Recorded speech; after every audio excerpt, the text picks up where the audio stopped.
Two-way radios are widely used in agriculture. Whether on a farm, dairy, orchard, vineyard, or ranch, radios are vital to reliable communications in the agriculture industry. Yeah, absolutely.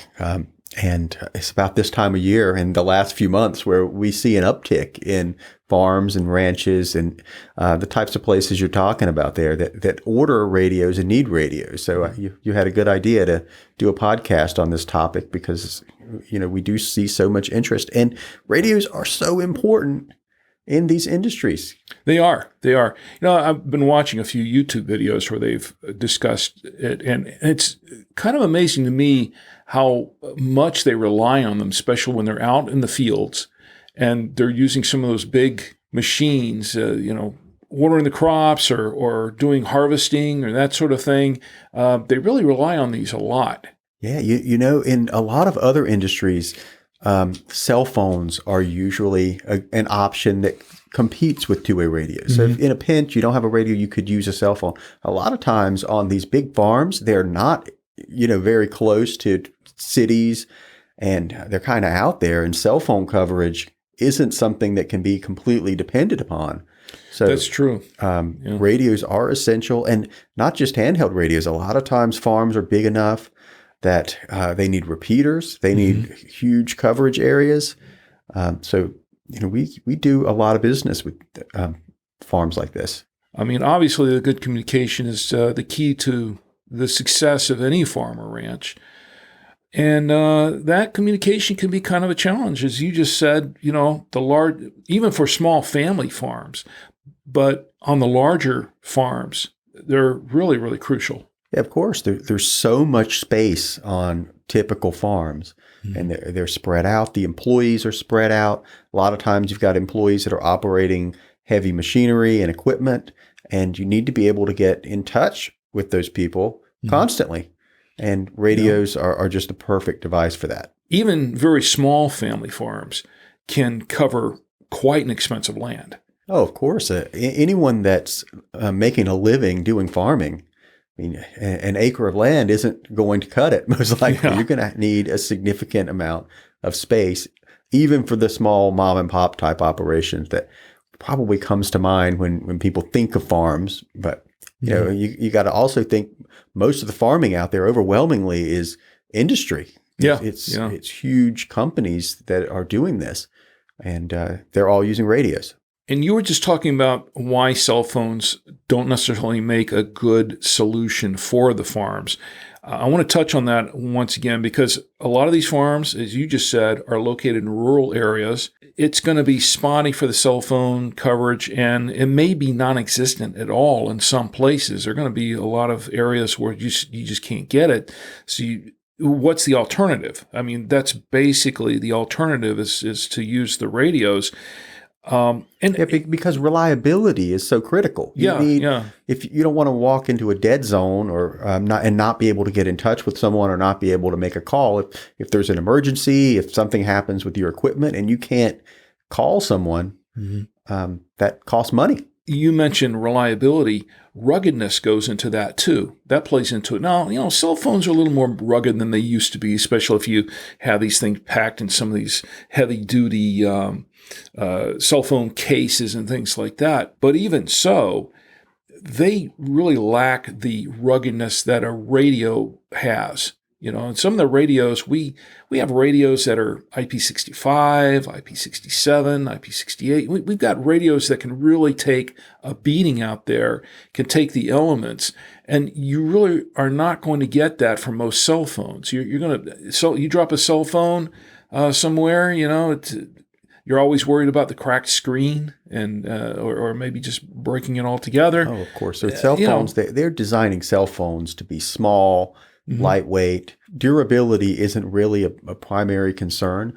But if you're a business and you're giving a communications device to your employees, you don't want to have to worry about cracked screens.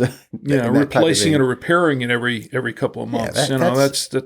That's a big advantage to two-way radios over cell phones for employers anyway. And on a farm or an agriculture industry, I think it's especially critical because you've got so much outdoor use. So it's not just the drops and the being banged around that you would encounter in a warehouse, for example. You're going to be outdoors. And there's another aspect, and that is the cost, the overall cost of using cell phones as opposed to a two-way radio. Here, the two-way radios, you've got that initial upfront cost of buying the radios and whatever other equipment you need for that, and if you need a repeater or something like that. But other than that, that's pretty much your cost, because the Airwaves are basically yours at that point. After that point, you don't have any residual fees. With cell phones, you have contracts, monthly fees, the reoccurring fees going on with the cell phone.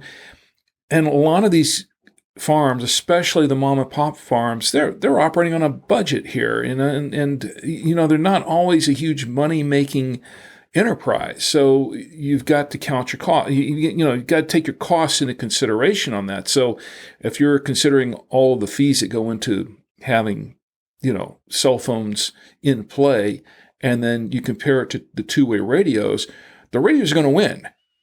Right. And with like the small mom and pop farm, like you're talking about, a lot of times they can qualify for using GMRS radios. So you don't need a business license. The Wouxun GMRS radios that we sell, these are business quality radios. So lets you get into a business quality radio without having to go through the licensing process. Even if you're on a fairly small farm and you're outdoors, being outdoors, you could probably get away with a MRS or an FRS radio too, and that could be helpful. Although I think GMRS is probably a better way to go there. Those other options are still there. I mean, on an open field, you can get pretty far on a full 2-watt FRS radio. Yeah, absolutely. An FRS radio is a good option, depending on how much range you need. Where going with a GMRS radio gives you an advantage is they can go up to 5 watts usually on a handheld, or 50 watts on a mobile. And they got the repeaters too. And you get more durability with the radio. So you're looking more like a business quality product with GMRS typically. But another advantage is they are cross-compatible with FRS. This is true. You could give certain people GMRS radios that are covered by your GMRS license or whatever, and give other people maybe lower cost bubble pack or 2-pack type FRS radios. Or even something like an Wouxun 805F or FS, which is a full 2 watts, not like some of the bubble packs, which are not really, a lot of those bubble packs aren't even a full watt. Right. So, there are options here. There are definitely options. A good setup would be something like KG-905G handheld GMRS radios. But then if you have a lot of staff, you can have a fleet of maybe Midland GXT1000 VP4 radios as well, which are lower cost, but still have a little more power than typical FRS radios. GXT1000s run around 3 watts or so at least. So you've got some coverage there. Now those do require a GMRS license, so you could step down to like maybe a T71 VP3 from Midland, and then you wouldn't even need a license if you have people that work for you that aren't members of your family covered under a GMRS license. Yeah, that would work. T71 would be a good choice. The thing is, they are easy to set up and use, right. for the radios overall. You pick it up and it's easy to use. You don't have a lot of complicated configuration, anything like that. You just basically turn it on, hit the push to talk, and it's instant. It's not like a cell phone. You have to be calling people all the time, dialing up and that sort of thing. It's instant. Push to talk and you're there. And we do see, I'm not convinced that FRS GMRS is the best solution for a farm, but we do see a lot of sales going that way. Maybe because we created like some farm kits last year where we have some of the Wouxun products in a kit, like you get a mobile and a handheld and all together. And well, before we get into the actual recommended radios that we have, because we do have a list of recommended radios, let's talk about how the radios are used on farms, because they're used in a lot of different ways. I have a list of a few items here. I mean, the handhelds, obviously, they're carried everywhere on the property. It's easy to just carry them around with you. But the mobiles are mounted typically on the tractors and with other heavy farm equipment, like some of the farm equipment that I mentioned at the beginning of the show that I was watching some videos on. They've got these mobiles in there. Also, sometimes I've noticed in some of the videos that they have a mobile and they'll have a handheld there too. Yeah, well, what you probably see is people are always used to carrying a handheld, but they get in the combine and there's a mobile radio already in there. The advantage of the mobile, obviously, is you get more power. You can locate an antenna, outside the vehicle, so the range is better, and you're talking up to 50 watts if you use something like a high-power commercial mobile or something like a KG-1000G on the GMRS side or a MXT500. I really like the MXT500 on farm equipment because of the waterproof level. It's IP66. So if you have an open cab or you think your mobile is going to be exposed to the elements, the MXT500 might be a good option because of the waterproof. It's easy to install and configure too. It's a very easy radio to configure. It's about the same, like the install wise as others, but there's simplicity in the way it works. Then you have base stations. And a lot of the mobiles can be used as base stations as well. And base stations are typically, and easily set up in farmhouses and maintenance sheds and in barns, places like that, where they can have a more permanent setup. And it's easy to do. You can take the mobile, turn it into a base station. If you wind up short a radio or something out in the field, you can take the base station, convert it back to a mobile in many cases. So there's some versatility there, which is pretty cool. I think that's pretty cool. But you've got communications between the field hands, communications between the farmhouse and the field, communications between buildings, and general security on the farm, and of course the big one, emergency communications.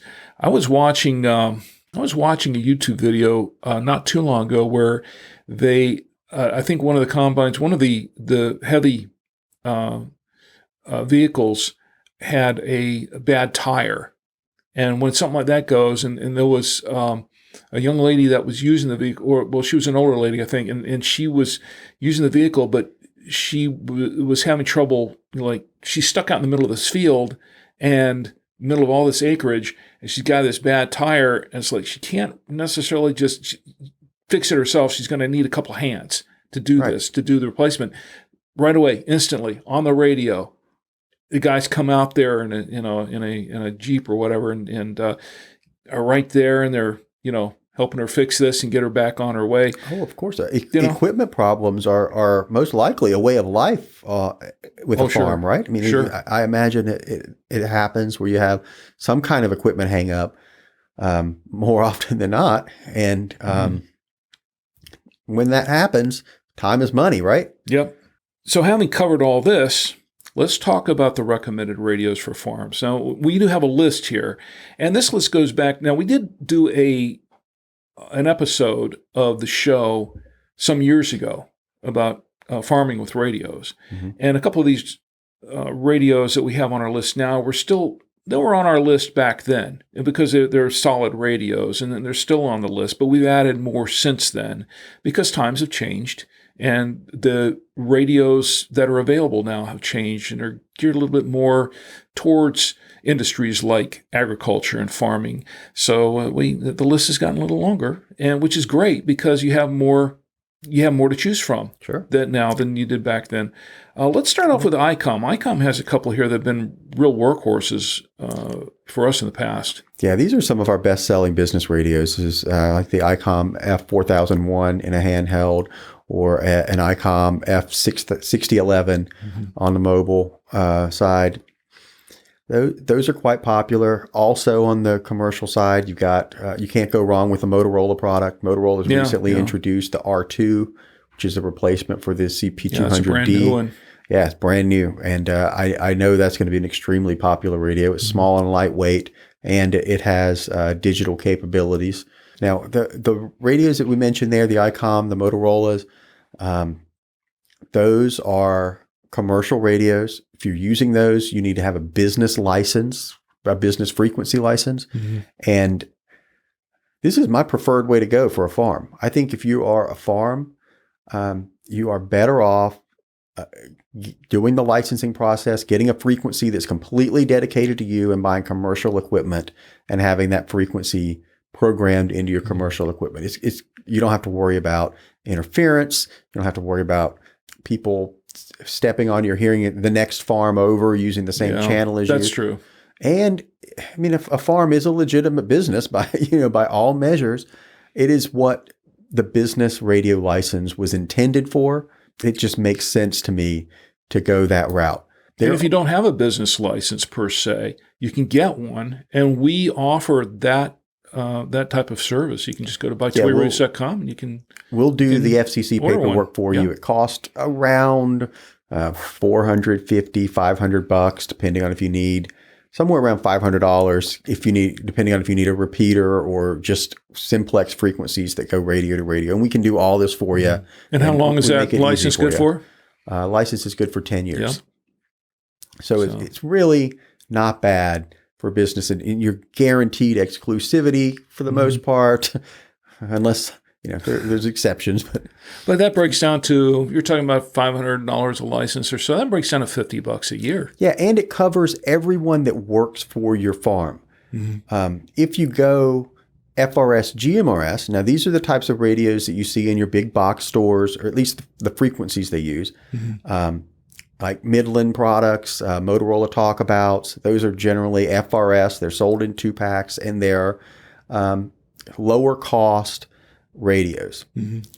GMRS radios use the same frequencies as FRS with some extra capabilities like repeaters, but GMRS radios are usually higher quality. Here we're talking like KG-905G, handheld KG-905G. Got to mention the 935G Plus, because with USB-C support, of course, that's a big plus.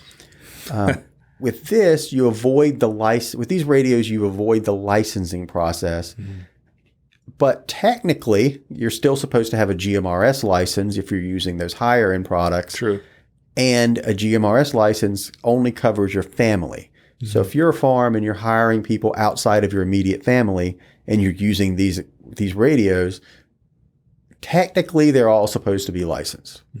Unless, of course, if you've had a GMRS license as a business for a long time, because back in the day, businesses could have a GMRS license, and those businesses were grandfathered in from the changes that were made since then. So if you've had if you're a farm that's been around for 60, 70 years and you have a GMRS license, probably you know who you are. You know who you are, yeah. There's 3 of you. You're lucky. So, those are all good points. But what we see a lot of, we've always sold commercial equipment to farms, but I don't know if it's because we made these agriculture kits or what, but we seem to see a lot more interest in GMRS radios for farming. So we've got them. We think they will work great. Well, we were going to talk about Midland for a second, because I'm wearing the Midland shirt and the Midland hat. Always. It's your new podcast uniform. Midland MXT115 and the MXT500. The MXT115 is a good a small MicroMobile. The MXT500, more of a full mobile radio. Both of those are good choices. The MXT115 is extremely small, so you can put the body of the radio anywhere. It's easy to mount. Oh, yeah. You can easily find a mounting spot for it. There's another version of that with the MXT275 that has all the controls built into the mic for the radio. So it's even easier to because you could tuck that away under the seat, or the unit under the seat somewhere else, and you got everything is right there on the microphone. Now these are not especially waterproof. If you want to go with a waterproof radio for your farm equipment, and you want to stick with the GMRS world, the MXT500 is probably your best option. That's IP66 radio. There's if you want to go ocean, there's the KG-805F, which is a little more waterproof than most. It's the mic is IP55. The radio itself is IP66, I believe, but the mic is 5.5. And it's a nice light radio. You can actually plug this one into a 12-volt DC socket. You know, if your vehicle has one, you know, like they call it the cigarette light adapters. Right. You got that Right. ability to just the plug Midland, it in there. the MXT115 and 275 have that. Yeah, as they well, have that included. also. Yeah, which is really cool because if you want to use it in your tractor or whatever, and then you need to take it, you know, somewhere else, you can just unplug it and, you know, take it with you. Yep. Pretty much. So it's not that's very handy. But we put together some farm radio kits that we've, after some experimentation and checking around to see what makes a good combination, what some farms really need. We have a few options here. Let's talk about those for a little bit. Probably our best seller is that Wouxun KG-905G XS20G mobile that comes with the Nagoya antenna, the mag mount antenna. UT72G. Yeah, the UT72G. That's it. We see a lot of movement on that one. Mm-hmm. And that's pretty reasonably priced too. It's a good package to get. You save a little. You get a mobile, you get a handheld, all together. Then you have the farm radio base station kit, which that kind of takes it up a little. Oh, it's notch, the same kit, but it includes a power supply for the radio. You got the power power supply right there. And then we have something called the Base Station Plus. Now, that one we swap out the mobile with. We still are using the 935G, but we swap out the mobile for a full KG-1000G mobile radio, which is, that's really heavy duty. That makes a great base station. And it's a pretty solid radio. Very popular. Probably one of our most popular Wouxun mobiles. Well, it is our most popular Wouxun mobiles. Yeah, the big advantage is that KG-1000G is built like the big brand two-way radios. It's got a super heterodyne receiver. It's got 50 watts of power. It's very, very sensitive on receive. And it's got a super wide receive range. So you can get, weather stations on it. You can listen to airband on AM on that radio if you want to. You can catch the crop dusters. Yeah. You listen in on the crop dusters. Yeah, absolutely. And that comes with the power supply and also a UT72G antenna as well. Another thing we should mention about the KG-1000G that might be of interest to agriculture is that the faceplate is removable. Oh, yeah. So, can't forget that. Yeah, you can put the radio body like under a seat or something and mount. Even though it's not a waterproof radio, you can probably position the radio body somewhere that's waterproof and then waterproof the faceplate. Yeah, it comes with a fairly long cable for doing that, so you can place it pretty much anywhere you need it. Yeah, absolutely. And it comes with all the mounts that you would want to do an incline or a straight on. This is set to go. Yeah, it's everything you need right in the box. All right, so really small farms, they can use the 2-watt FRS radios if they're really, really small farms, like the KG-805F and the KG-805FS. If it's not a really T71, not big area, T71s, that kind of thing. The large commercial farms may need business radios, or business radios with a repeater. So they're probably going to. I think a large commercial farm is absolutely going to need a business radio, and I think a business radio is something that even a small farm should consider. If you add employees and things like that, the FRS, GMRS gets a little complicated if you're trying to play by the rules. Okay. Now, although they do work great, I got to say.